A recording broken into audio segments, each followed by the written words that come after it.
don't mean this to be overly dramatic, but I think I'll make a case that I'm right about this.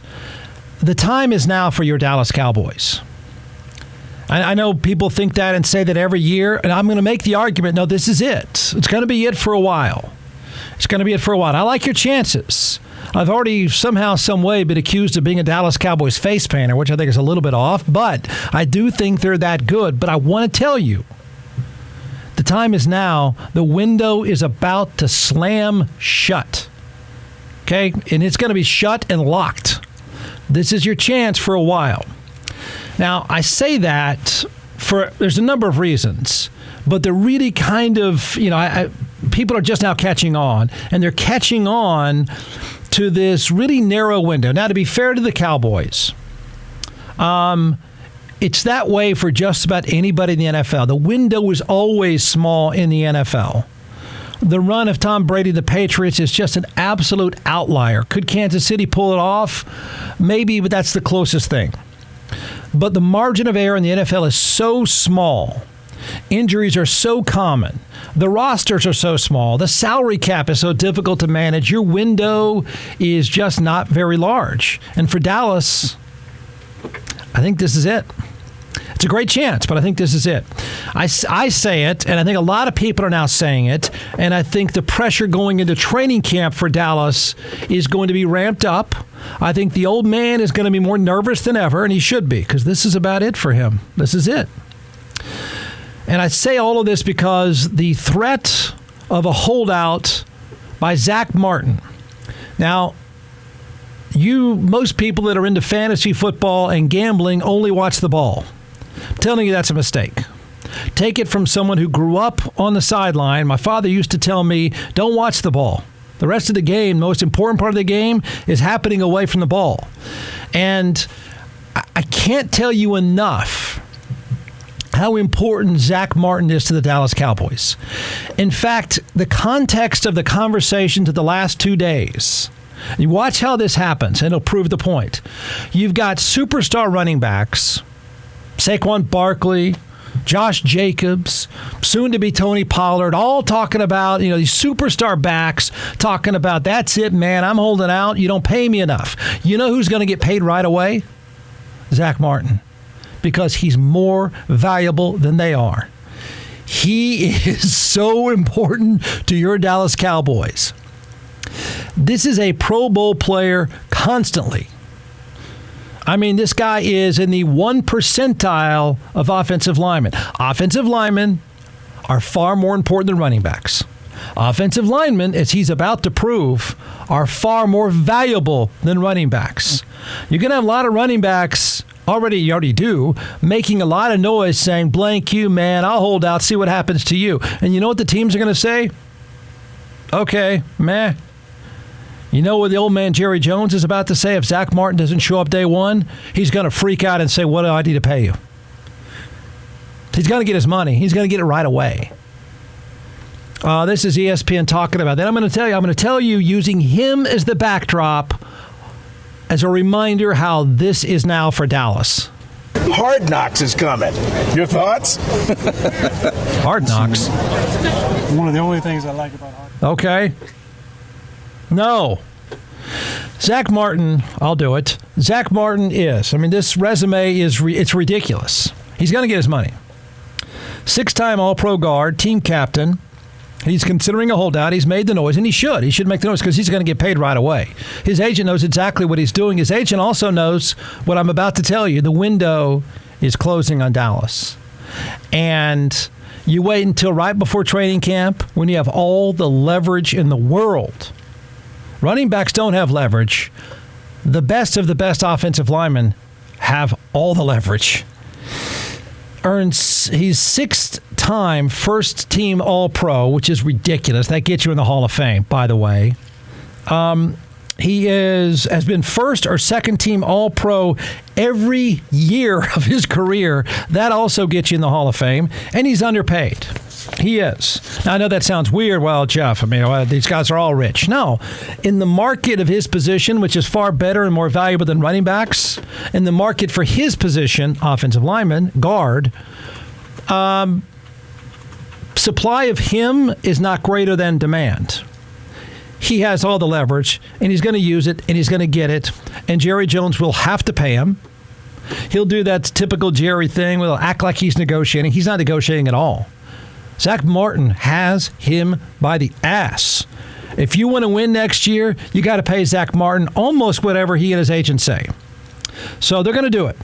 And it's going to prove my point that the window is really, really narrow and shutting for Dallas. He's smart to play the card now because that window is slamming shut. He's going to get paid because that window is slamming shut. And he's going to make sure he gets paid now because other guys, the bills are coming due for the Dallas Cowboys, and they're not all going to stick around. So he and his agent are smart enough to say, I'm going to get my money now, so I'll have the money for the next few years, because next year, it's going to be a fire sale with your Dallas Cowboys, because superstars and their bills are coming due, and that's when the window shuts on Dallas, and it's over for a while. It's over.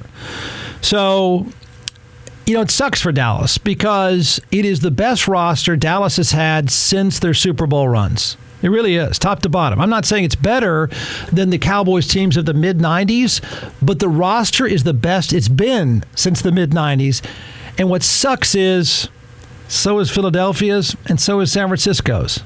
It's just a time in which their best roster is up against two teams with better rosters, with the 49ers maybe slightly better than Dallas. But Dallas isn't far off. Why do I say now's the time? Okay, it's not because the owner is 110 years old. He is. He's not going to be around that long. That doesn't matter. I know that he wants it more than ever, and I think he knows the window is shutting. Or maybe he doesn't. He's always optimistic. But the window is shutting, and the window is shutting on him. But it's not going to be a problem. That's not the problem. His son has done a decent job, a good job actually, of putting this team together. That part's not the issue. The issue is the reason the time is now is because the bills are about to come due. And you know what the bills are going to be? One of them is going to be Zach Martin. Another might very well be Dak Prescott, who's up for renewal very soon. Dak Prescott will get his money, and he's not going to go anywhere. That's not the problem. It's the other guys who you're not going to be able to pay. The thing is going to start to come apart as soon as the bills are due. It's the nature of the game. So you got CeeDee Lamb, Trayvon Diggs, Tony Pollard, by the way, Micah Parsons, all looking at needing and wanting and being owed new deals in the next 2 years. So when those bills are due, guess what you can't do? You can't keep them all. Can't pay them all. The window shuts. You'll have to pay Micah Parsons, or somebody will. I mean, that is going to be a ridiculous bidding war, and he is going to be rich, and I don't know if Dallas can keep him. But you know what's going to happen? If Dallas does pay him and keep him, everybody else is gone. The bills are due, and you can't pay them all. So that's why. It's economics. Just life in the NFL. It's always going to be a short window. I always argue that the way you ought to run a team is on 3-year increments. Get as good as you can for 3 years and blow it up. Rebuild for 3 years and then do it again. Because your build, it's just that you can't keep that many star players. You just can't. You can't afford them. And now, I bet you in 2 years, one of the conversations when Dallas is not very good again, one of the conversations is going to be, why'd you give Dak Prescott all that money to keep him around? Because that's what's going to happen. The money is going to be monopolized in one place or two places, and certainly Micah Parsons is going to be one of them. Zach Martin is going to be the other because he's about to get paid, and then you're going to lose the others because you can't afford them and you can't pay them. Can't keep them all. That's why I know nobody ever wants to talk about economics, but right now in the NFL, because of the running back story and now because of what Zach Martin is doing, a smart financial play, by the way, and he's going to get paid. He doesn't need training camp. Shut up with that about practice. He doesn't need that. They have to keep him. They have to pay him. And he is the first domino, I think, financially, that Dallas has to put in place, but it means it's going to come at the expense of others. They're not going to keep the stars after this year. So do it now. Make it now. It just sucks for Cowboys fans. There's a team in Philadelphia that's better than them now. right? You got your really tiny window. You got your best chance. You got all these stars in place. You're going to pay Zach Martin. You got everything you wanted, well, except for a decent coach, but you got almost everything you wanted. It's not going to be enough. And then you're going to look up in 2 years and go, wait, where did it all go? Yeah, it's all going to go away. Listen, I don't want to be talk show host hot take, right? It's going to sound like that, but I think I'm right. The worst thing that can happen to the immediate future of your University of Texas professional football team is happening right now, and it's being pitched by 3 United States senators. I am telling you, it is the worst thing. Forget recruiting lists and blah, blah, blah, all that stuff. I'm telling you right now, the worst thing that can happen to the immediate future of the Texas Longhorns, and frankly, I could argue for the Aggies as well, is all happening with 3 United States senators. You hate these senators now. You hate them. If you're a football fan and you want to win big, you better look out. They're about to rip you apart. They're about to ruin your game. They're going to ruin all your plans of throwing money around like it's candy. Don't worry. University of Texas will get them. But I'm just telling you, the worst thing can happen to you. It's not about quarterbacks. It's not about running backs and receivers or coaches. No. Forget that. The most important thing to the immediate future of Texas football is happening right now. It's been presented today, and you better look out, because that screaming sound you're hearing is going to be the University of Texas. Because here comes Congress. I predicted this a while back. I did. I kept saying, I think you guys better look out, because some really rich school is about to run you over. Here comes Congress to save the South's dominance in college football. That's really what this is about. Laugh all you want. I don't think I'm exaggerating. The South, relatively poor South, is begging to be bailed out, saved, protected by your political heroes. The problem, giant problem they've got. They got a real problem, because the University of Texas is saying, F off, man, states' rights. That's what's happening. It's going to happen. Forget the games, forget all that stuff right now, because the biggest issue is in front of the United States Senate. You know, I like to tell people what let me do this for you real quickly, because I think most people are sick of hearing this. I just think this is a political and financial fight that has so many spin-off issues. But let me make sure everyone understands. NIL, when you hear that term, which you're just probably sick of hearing, you want to throw up on your shoes, you hear it so much. It's ridiculous. It was ridiculous the day I first heard it proposed, and I said, what are you trying to pretend? You're trying to pretend you're doing advertising deals? You liars. NIL, let me tell you what it is and what it isn't. It's called name, image, and likeness. It comes out of court cases from decades ago. The court cases themselves were legitimate. The court cases themselves had a real basis, and that is a player saying, that's my likeness in a video game, and you guys are making money off of it, and I'm not okay with that. And he won. Out of that came trash. Okay? Out of it came slush funds. Out of it is not free enterprise. That's not what we're talking about now. But that's where it started, just so you know. So big picture, of course, is that now college athletes can earn. No, there's no earning. They are handed money. Handed money. Here, take it. Well, Jeff, aren't they doing something? I mean, they're not doing business deals. They're not doing ads. They're playing football. So they're handed money. It's a slush fund for athletes. And Texas and Texas A&M outspend everybody. It's not even close. And the SEC schools, I predicted this a while back, are worried. And for good reason.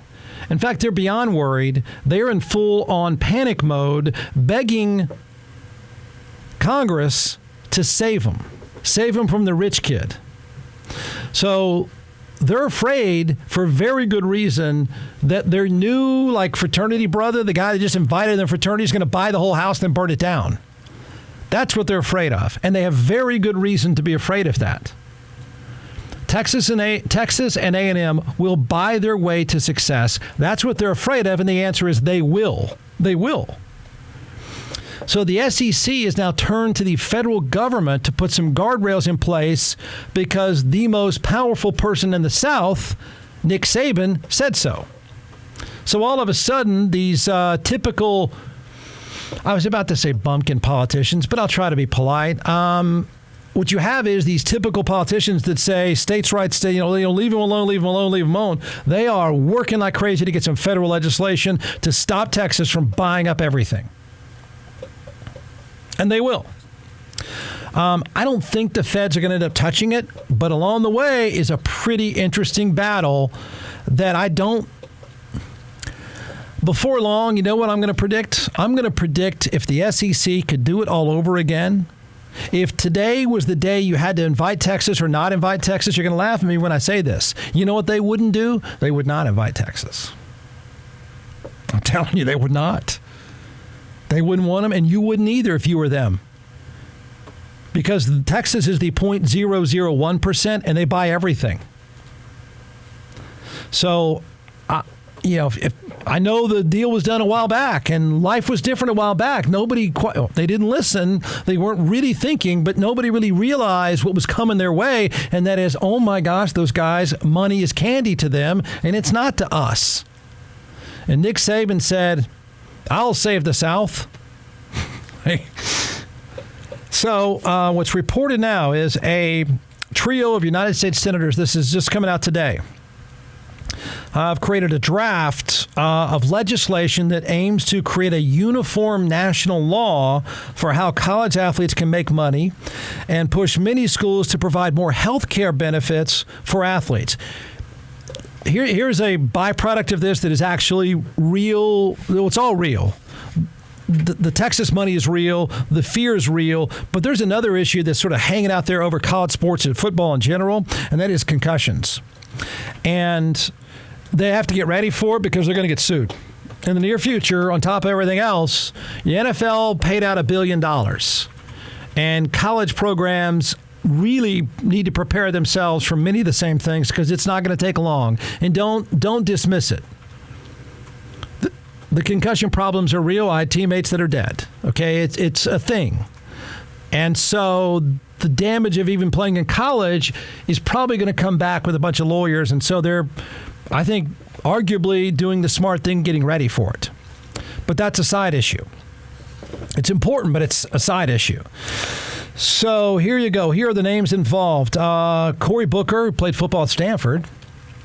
Jerry Moran and Richard Blumenthal. It goes beyond NIL regulation by suggesting that NCAA schools be required. Texas is not going to like this. They're not going to do it. They don't do this. They're required to be more transparent about their own finances and set aside funds for post-career medical expenses and long-term guaranteed scholarships for athletes. The screaming sound that you're going to hear as this thing is presented today is going to come from the University of Texas. And when they scream, guess what happens? Lobbyists act. And then they get what they want. Okay? They don't want this. College football needs this. It just shouldn't. This is everything I kept talking about is you morons better put some guardrails in place. You better act like the NFL. They didn't.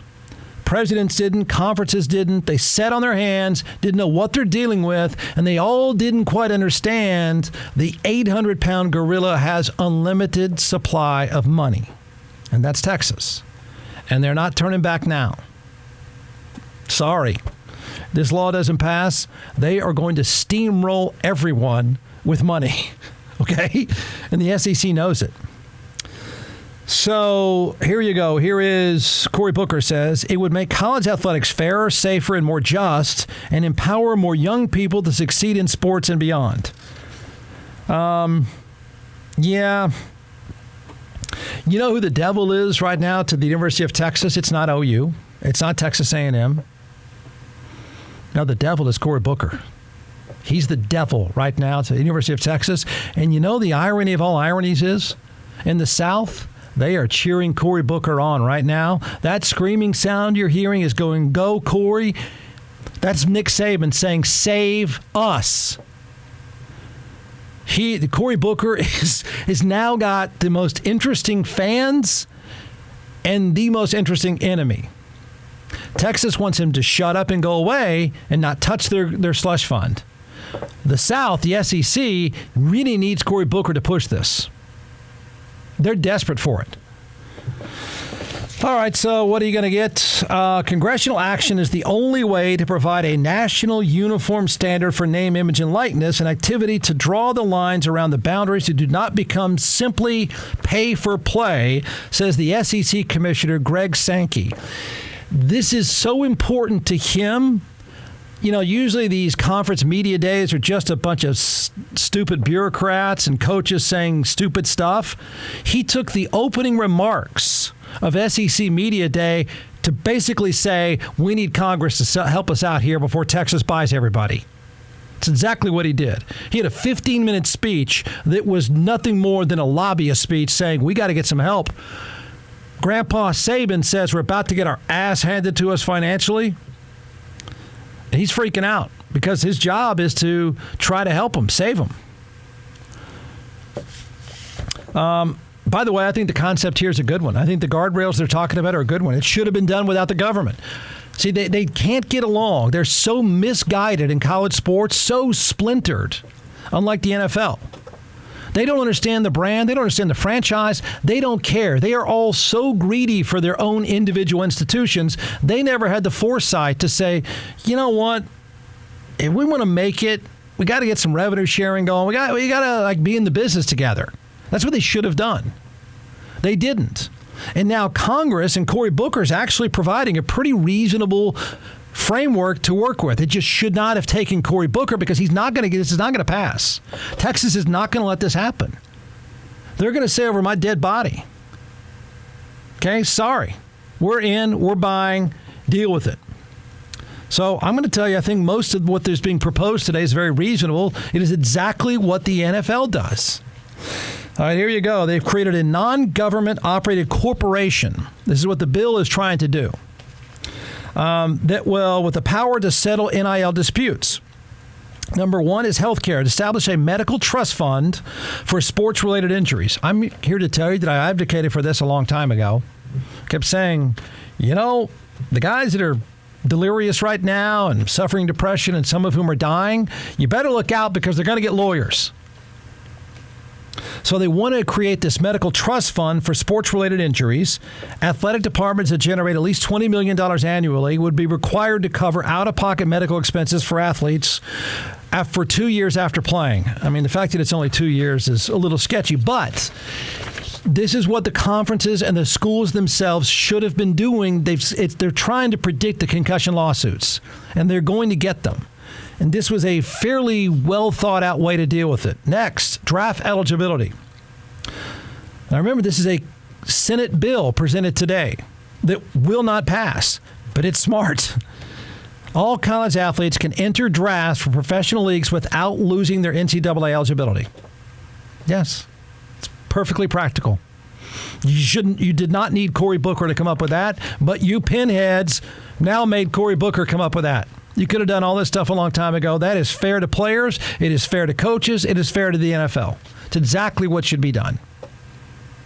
Scholarship guarantees. This is interesting. This is in response to Deion Sanders wiping out his roster. Scholarship guarantees. Colleges would have to guarantee athletes would keep their scholarships until they finish their undergraduate degrees as long as they remain in good standing or do not transfer to another school. Reasonable.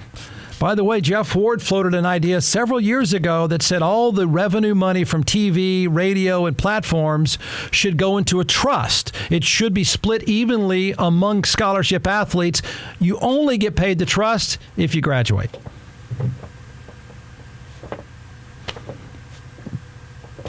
They laughed me out of the room when I said it, but okay. Now look where you are. Oh, but Jeff, no one's going to graduate. Okay, then don't get the money. It's real simple. Yeah. Okay.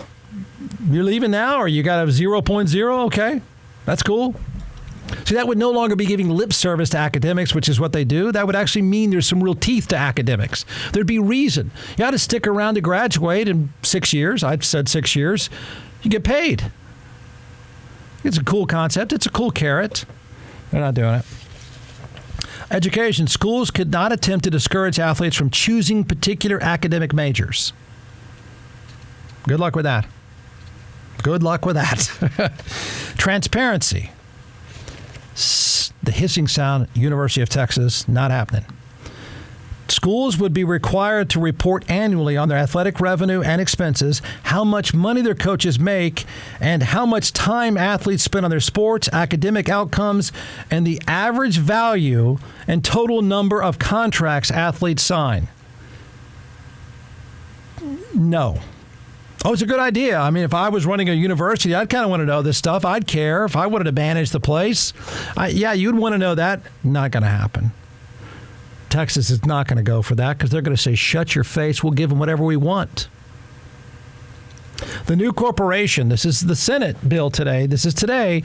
The new corporation is called the College Athletic Corporation. And so what they did was, what schools and presidents should have done, they created a framework and said, here are the guidelines for you. Have a nice day. Follow these rules. If you say, Jeff, don't our political heroes have something better to do? The answer is, of course. Of course. This should not be in front of the United States Senate. I agree with you completely. This should be the responsibility of people in the industry. This should be the responsibility of university presidents, conference commissioners. It shouldn't just take the SEC figuring out, oh no, we let those guys in and they're going to buy everyone. But they're so desperate and so afraid, this is what you got.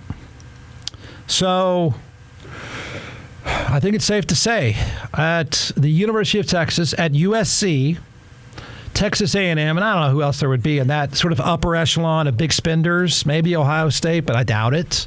But the 1% of the haves in the college football world, Cory Booker is today the devil.